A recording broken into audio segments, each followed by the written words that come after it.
तो आदाब, नमस्कार, गुड इवनिंग, सत श्री अकाल। एक बार फिर आप तमाम लोगों का स्वागत है क्राइम तक की कहानी के इस एपिसोड में। उम्मीद है पूरी फैमिली अच्छी होगी, अपना और अपनों का ख्याल रख रही होगी। पहले 48 घंटे यानी 2 दिन, 29 जुलाई देन 30 जुलाई, 13 ऐसी जगहों की शिनाख्त की थी इस विसिल ब्लोवर ने, या ये कहें कि गवाह ने, सफाई कर्मचारी ने, जिसका दावा था कि उसने सैकड़ों लाशें धर्मस्थला के करीब दफनाई है। पहले दिन खुदाई 29 जुलाई को एसआईटी की team, forensic team, medical team सब पहुंचे।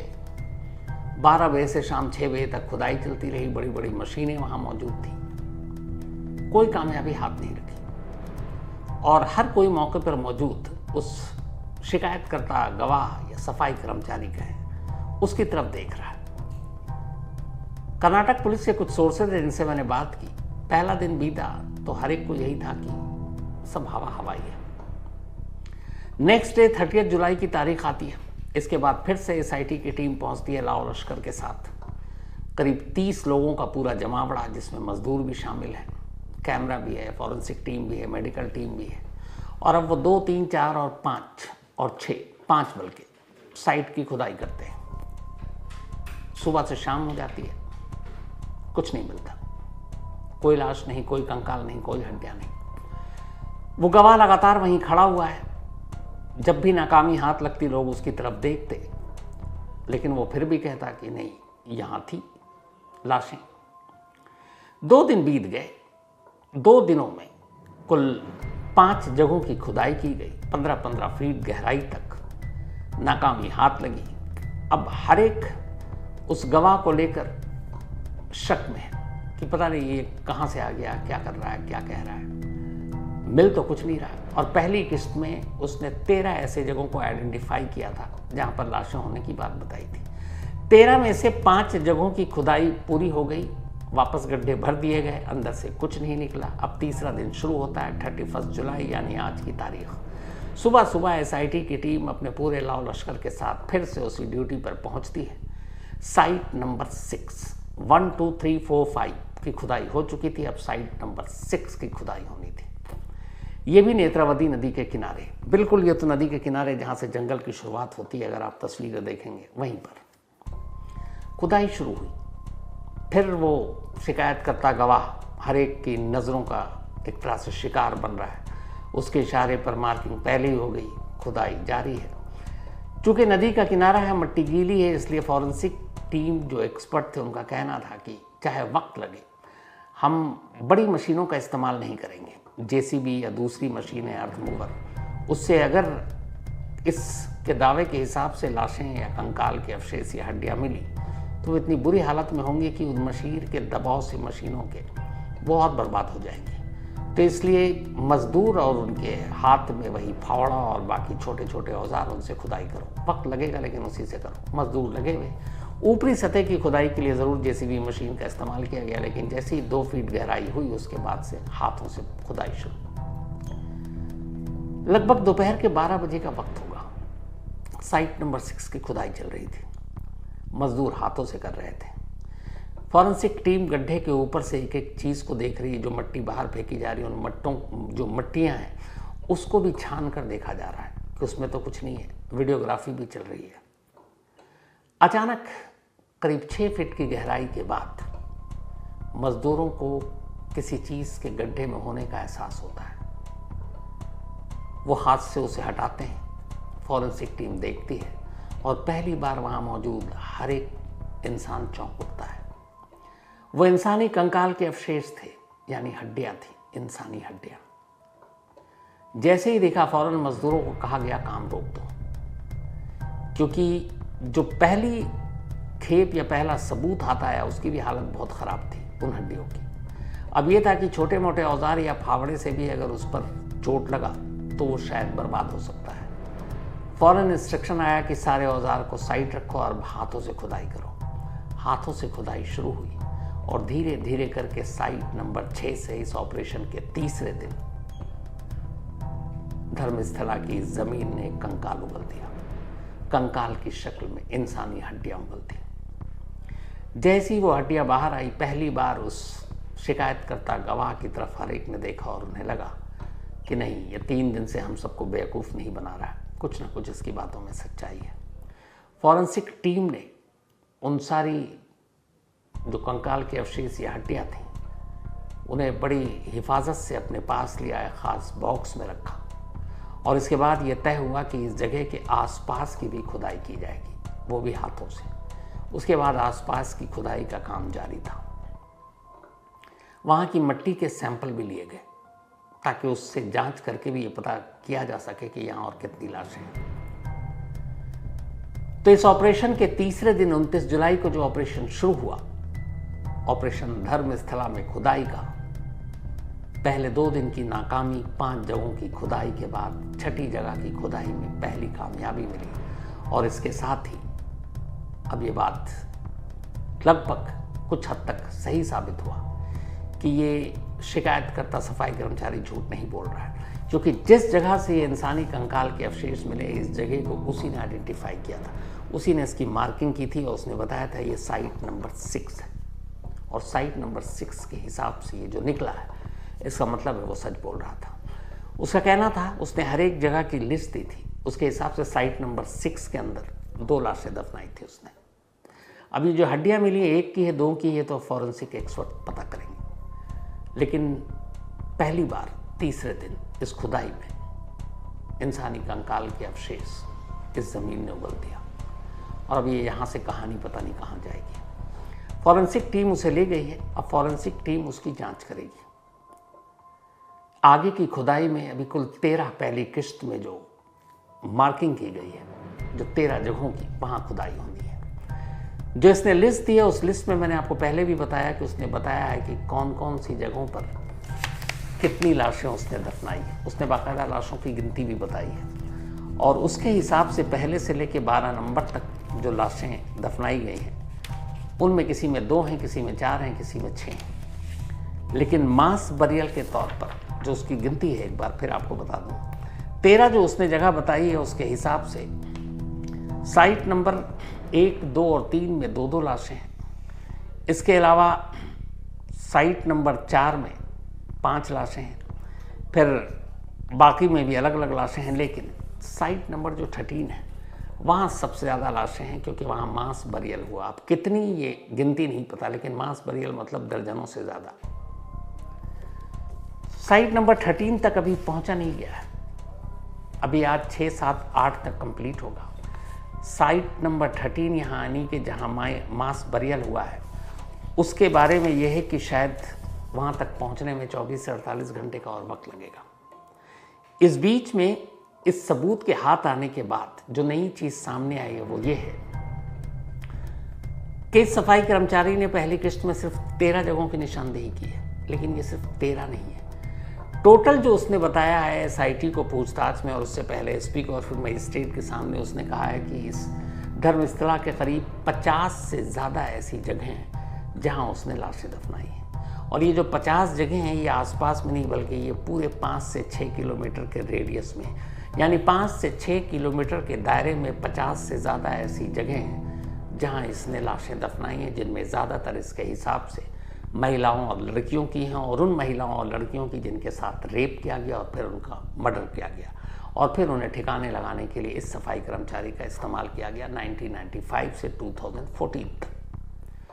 तो 5 से 6 किलोमीटर का रेडियस, 50 से ज़्यादा स्पॉट और अभी खुदाई 13 नंबर तक नहीं पहुंची है। जो सोर्सेज है हमारे एसआईटी के उनके हिसाब से अगर उसकी बताई इन सारी जगहों पर खुदाई होगी तो महीने से पहले इस खुदाई का काम पूरा नहीं हो सकता और अभी तो मास बरियल में काफ़ी वक्त लगेगा। और इस खुदाई के लिए अब इसीलिए कुछ टेक्नोलॉजी का भी सहारा लेने का आज फैसला लिया गया। जो एसआईटी की टीम है उनका कहना है कि चूँकि मशीनों का इस्तेमाल तो हो रहा है और ये जो सारी लाशें हैं ये कम से कम 15 साल पुरानी या 20 साल पुरानी है, तो इसीलिए अब इन लाशों को खोद कर निकालने में बड़ी एहतियात बरतने की ज़रूरत है। जो एसआईटी के सोर्सेज हैं उनका कहना है कि इस काम को आसान करने के लिए, क्योंकि अब जो बाकी के साइट हैं वो उस रिजर्व फॉरेस्ट के अंदर हैं और नदी के भी किनारे हैं, तो वहाँ पर खुदाई करने से पहले कुछ आजकल ऐसी टेक्नोलॉजी है कि जो ज़मीन के अंदर की छुपी हुई चीज़ें या तस्वीर अपने सिग्नल से बता देती कि यहाँ कुछ ऐसी चीज़ है कि नहीं। तो ग्राउंड पेनिट्रेटिंग रेडार एक ये है, GPR, ग्राउंड पेनिट्रेटिंग रेडार जिसकी मदद ली जा सकती है, और दूसरा है माउंटेन रडार सिस्टम। इसकी मदद से भी ज़मीन के अंदर किसी लाश, कंकाल या हड्डियां के होने के सबूत मिल सकते हैं। हालांकि इसमें मुश्किल ये आ रही है, दो चीज़ें, एक गीली मिट्टी है चूँकि नेत्रावती नदी के किनारे, और दूसरा लगातार हो रही बारिश, और इसकी वजह से जो एक्सपर्ट है उनका कहना है कि जो डी ग्रेड सिग्नल एक्यूरेसी की प्रॉब्लम आ सकती है, यानी सिग्नल बहुत साफ नहीं हो सकता, तो उसकी वजह से पिक्चर और इन्फॉर्मेशन बहुत क्लियर नहीं मिल सकती। लेकिन वो ऐसे अब रेडार टेक्नोलॉजी का इस्तेमाल करने की सोच रहे हैं ताकि एक्यूरेट पता चल सके कि किन किन जगहों पर इन लाशों को दफनाया गया और क्या वहाँ पर अब भी जो ऐसे कोई सबूत और उसके निशानी मौजूद हैं कि नहीं, पहली चीज़। दूसरी चीज़, अब ये जो आज मिला है इंसानी कंकाल का अवशेष या इंसानी हड्डियाँ, ये तो मिल गई, लेकिन कहानी यहाँ खत्म नहीं होती। एसआईटी के लिए चुनौती ये है कि अब इसके बाद फॉरेंसिक टीम पहले तो ये बताएगी कि ये हड्डियाँ मेल की हैं या फीमेल की, दूसरा कि ये किस एज की हैं, तीसरा कि ये कितनी पुरानी है, कब मौत हुई होगी। ये सारी चीज़ें फॉरेंसिक जांच के बाद सामने आ सकती है। लेकिन मरने वाला कौन है या मरने वाली कौन है, इसका पता कैसे चलेगा? इसका पता तभी चलेगा जब रहस्यमयी तौर पर धर्मस्थला के आसपास जो इस सफाई कर्मचारी के दावे के हिसाब से लाश, जो सैकड़ों लाशों को दफनाया गया, वो कौन लोग हैं, उनके रिश्तेदारों को ढूंढना पड़ेगा, और उनके रिश्तेदारों के मिलने के बाद उनका डीएनए सैंपल लिया जाएगा, और फिर यहाँ से जो भी बरामद हड्डियाँ या कंकाल के अवशेष होंगे उनसे मैच कराया जाएगा, और तब पता चलेगा कि जो रहस्यमयी तौर पर गायब हो गए, रहस्यमयी तौर पर मर गए, उनसे इनका मिलान करके कि वाकई ये वो लोग हैं जिनका कत्ल हुआ या गायब हो गए थे। तब उन लोगों को कैसे आगे लाया जाए, उन रिश्तेदारों को जिनके अपने लोग गायब हो गए, क्योंकि बरसों पुराने बहुत सारे लोग पुलिस स्टेशन में गए लेकिन कोई कंप्लेंट लिखी नहीं गई। तो उसी को देखते हुए अब एसआईटी ने एक बहुत ही अच्छी पहल की है, और वो ये है कि उसने लोगों से कहा, आम लोगों से, आम सिटीजन से, कि वो सामने आए, आकर कंप्लेंट दें जिनके अपने गायब हुए हैं, और बताएं कि कब से गायब हुए हैं, और उनके कंप्लेंट के हिसाब से जो भी यहाँ अवशेष मिलेंगे उनके डीएनए की सैंपलिंग ली जाएगी। एसआईटी ने एक रिलीज जारी कर ये कहा है कि मेल आईडी, फ़ोन नंबर और व्हाट्सएप नंबर हम ये तीनों दे रहे हैं, और उन्होंने अपना एड्रेस बताया बेंगलुरु का, जहाँ इस वक्त इनकी टेम्परेरी कैंप है, ऑफिस है एसआईटी का, और कहा कि 10 बजे से लेकर शाम 5 बजे तक जिनके भी किसी अपने के साथ कुछ ऐसा हुआ या लगता है कि उन्हें मार दिया गया, ख़ासतौर पर महिलाएं, लड़की जो मिसिंग है, वो एसआईटी में आकर उनके डिटेल दे, ताकि उस केस से बाकी की जो भी जांच चल रही है उसको जोड़ कर देखा जा सके। तो 10 से 5 बेंगलुरु में एसआईटी के टेम्परेरी ऑफिस में जाया जा सकता है जो वहीं मौजूद है, या दूसरा जो लोग ऑफिस नहीं जा सकते हैं 8277986369 ये नंबर दिया है 8277986369, इस पर व्हाट्सएप कर अपनी कंप्लेंट दर्ज करा सकते हैं। और अगर इस व्हाट्सएप भी नहीं कर सकते हैं तो एक नंबर और दिया गया है 0824 2005301 0824205301। इस नंबर पर कॉल करके भी आप अपनी कंप्लेंट दर्ज करा सकते हैं।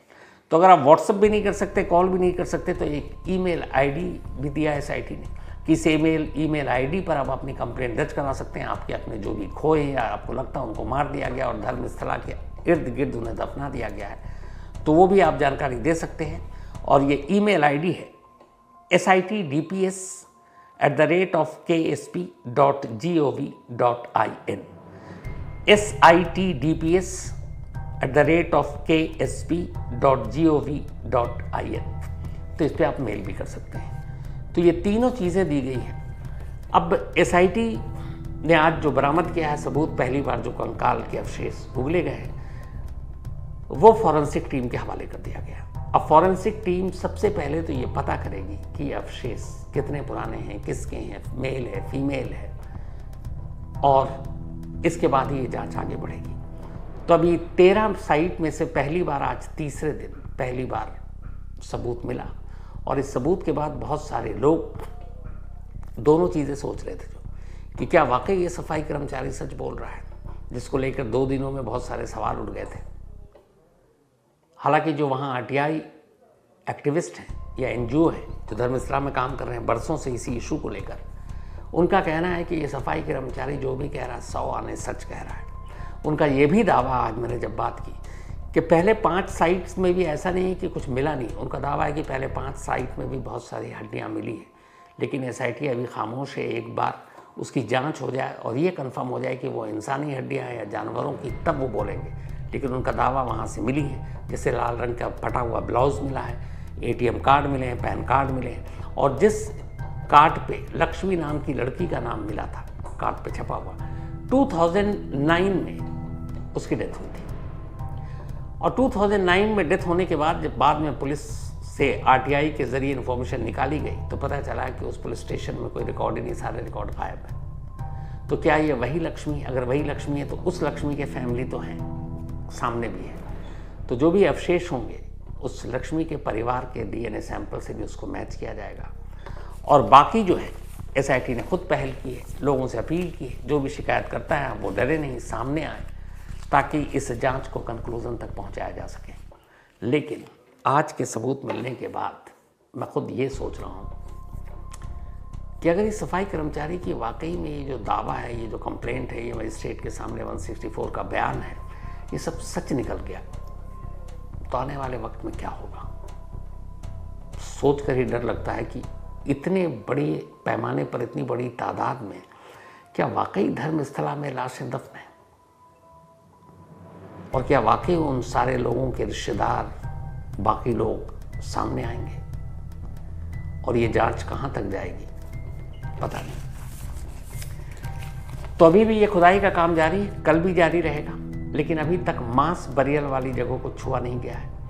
13 साइट नंबर 13 जहां इस सफाई कर्मचारी का दावा है कि सबसे ज़्यादा लाशें दफनाई गई हैं, उसकी बारी कल या परसों आ सकती है।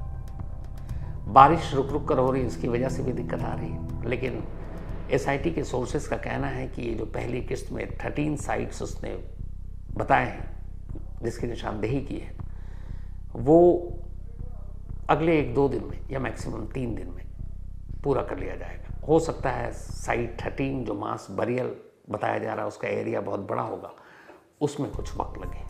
और जब ये 13 पहली किस्त की खुदाई का काम पूरा होगा, इसके बाद जो उसने 50 से ज़्यादा और जगह बता रखे हैं टोटल, पार्ट 2 यानी किस्त 2 में, वहाँ से खुदाई का काम शुरू होगा। 5 से 6 किलोमीटर के दायरे में ये खुदाई होना है। और जैसा मैंने शुरू में कहा, महीने से पहले खुदाई का काम शायद पूरा ना हो सकता, 1 महीने से ज़्यादा भी लग जाए।